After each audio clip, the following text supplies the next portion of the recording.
Well, thanks for joining me, Jessica. We're here and we're doing some member spotlights during this time. We're checking in with members, seeing how it's going, learning a little bit about you, learning how you're adjusting during quarantine and all of that. So first of all, I want to ask you if you would mind introducing yourself and your firm and what you do.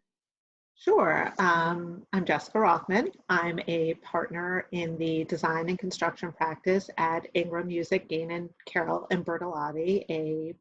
They call it, I guess, here in the city, a boutique size, mid-size, but general practice law firm in Midtown. All right. So the first question is, where are you from, or where is home to you? Where do you consider home? So home to me, unlike most other people quarantined in my neighborhood, is New York. I grew up in Forest Hills, Queens, actually. So I'm sticking it close to home for the quarantine. We're riding it out as my family's here too.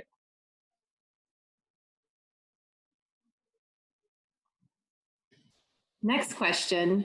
Um, what do most people want to know about you or your business?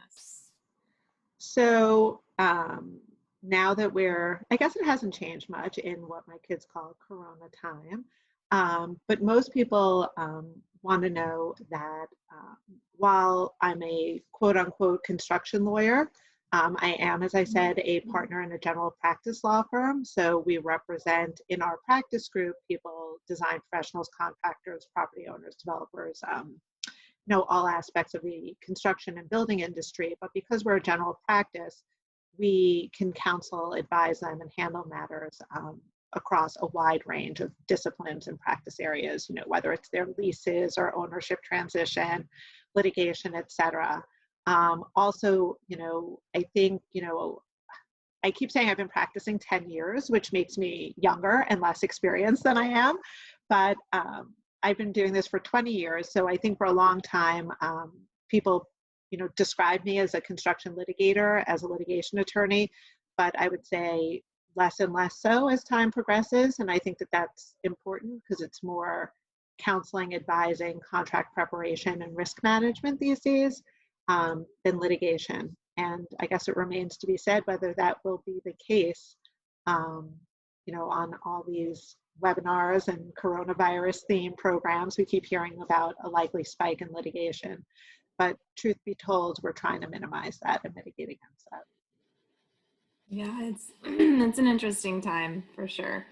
I did, before we jump into that, I did want to ask what your favorite pastime is. My favorite pastime, too, might change after this. I think I'll have a new appreciation for lots of outdoor activities. But my favorite pastime really is spending time with my kids, my two daughters. And I know that sounds trite and, eye rolls. I can see them, the virtual eye rolls.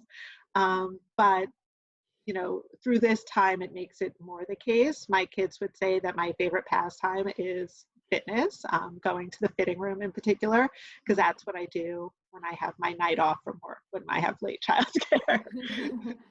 But I do try to just enjoy the city with them. Good. Well, that's I think that's special. That's nice. We're getting more of that time in now. Yeah. Now you get plenty of time with them, I'm sure. Yeah. So how are you adjusting to the current situation? And do you have any words of wisdom?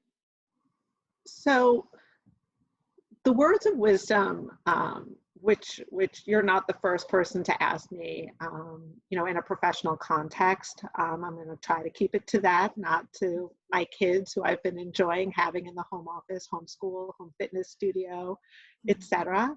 The words of wisdom are, and I've heard this from peers, and I've heard this from clients, and I've heard this from friends about their professional experience in Corona time, is to steer clear of this like tone deaf marketing. Like, it's Corona time. It's an unprecedented, extraordinary, unusual time.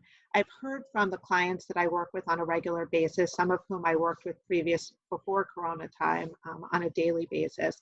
And they've been with my firm and with me for most of the 20 years of my practicing because I'm genuine, authentic, committed, loyal, and I'd like to think knowledgeable and experienced. But in this time, I think nobody's shopping for a new lawyer right now, right? That's nobody's shopping for a lot of new things except for what they can have delivered by Amazon, for now anyway. But that has been a theme of conversations with professional friends, acquaintances, colleagues, as well as personal friends.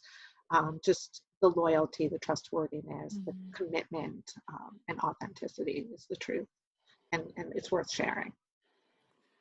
Yeah, I agree. Do you think, I mean, what if someone is looking for a lawyer right now because of certain things due to coronavirus? Is there, how? So I had that come up yesterday, interestingly, an architecture firm based in Miami, where they have not been as greatly affected as we have been here in New York City, at least as of now. They do have projects in New York, and with the evolving, guidelines and orders here in New York, and meeting, their regular counsel, their general counsel is in Florida, in South Florida.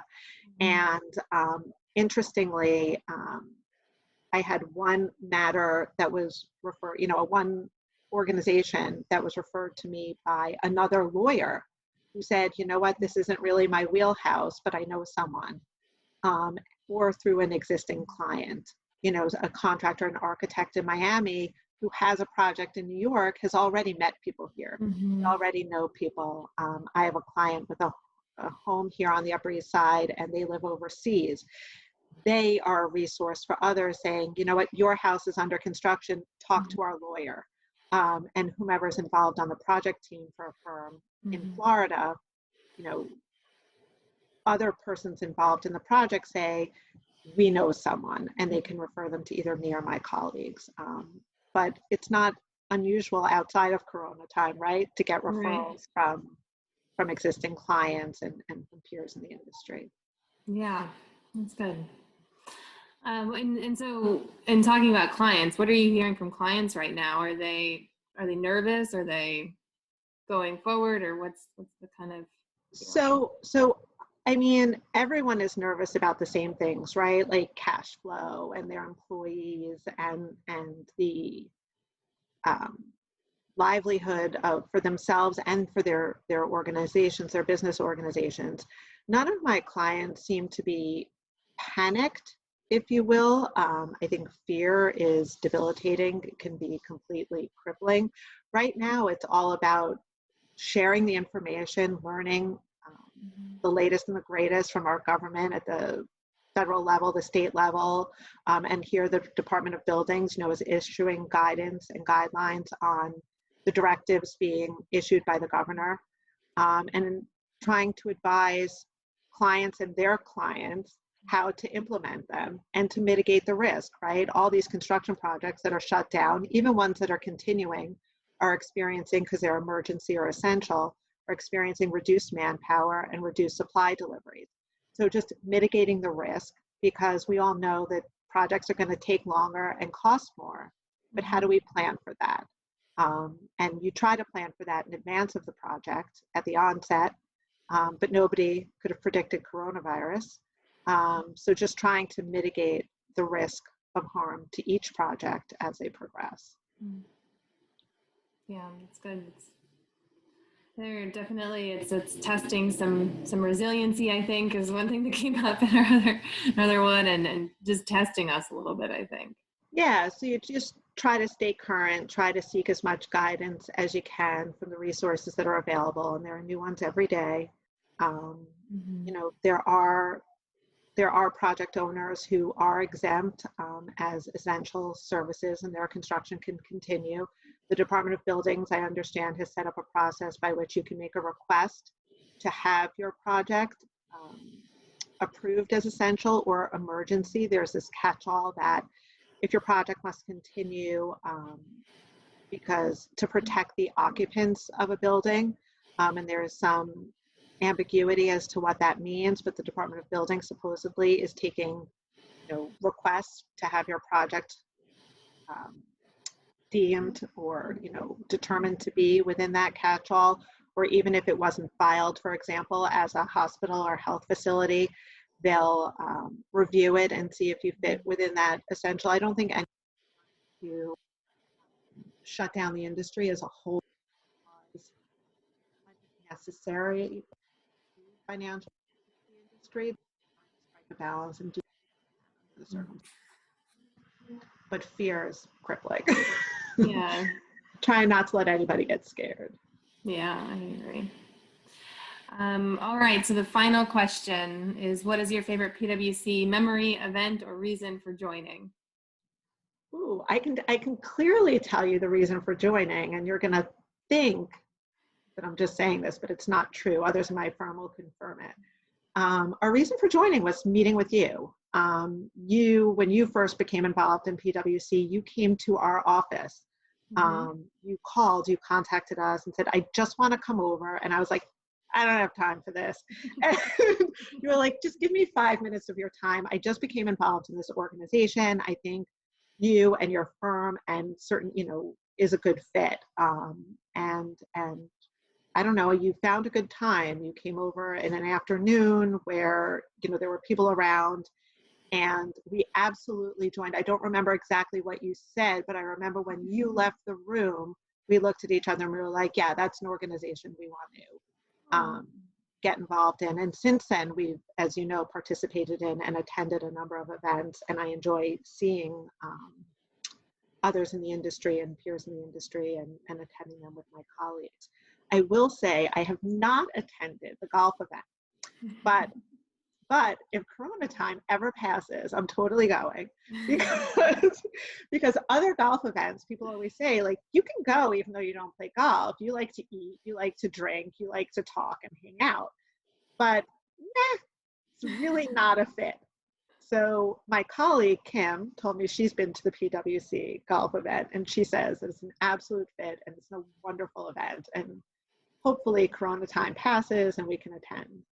Good. Yeah, we're looking at postponing it. So it's likely going to be in the fall, which I'm looking forward to. It should be like a nice, nice day, not too hot. So hopefully, fingers crossed. But yeah, that's so nice. I remember meeting with you too. I remember at that time I was like, I gotta meet people in the industry. I gotta meet these people. So I showed up.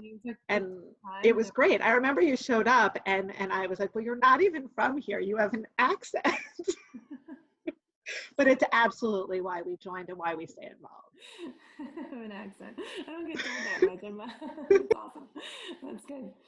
Well, cool. Well, this is so fun, and it's fun to catch up with you. And thanks so much for taking the time today to do it. Thanks, Chelsea. I appreciate it too.